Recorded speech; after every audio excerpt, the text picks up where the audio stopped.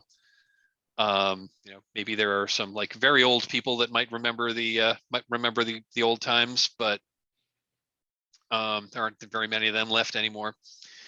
But yeah, like it's like a distant, like rumbling whooshing sound that seems to be coming from off in the distance that's getting closer. Now this is like evening. This is evening when you're meeting there. It's open air. The weather was nice. The sun was setting. The sky's starting to get dark.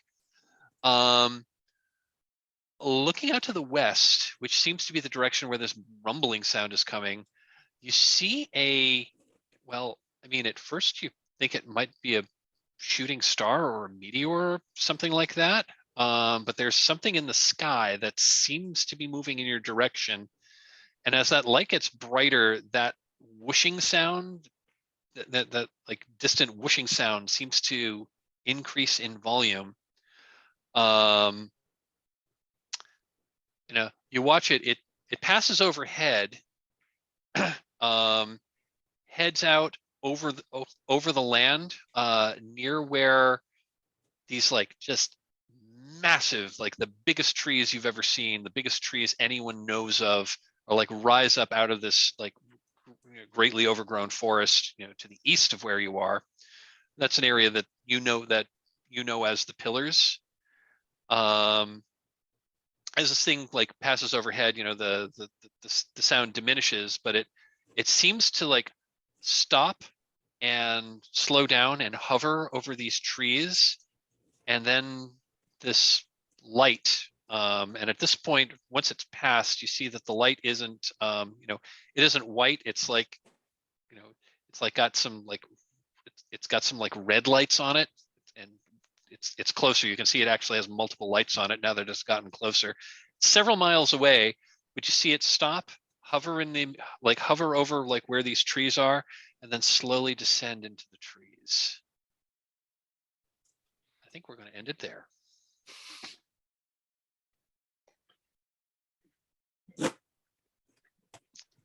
I loved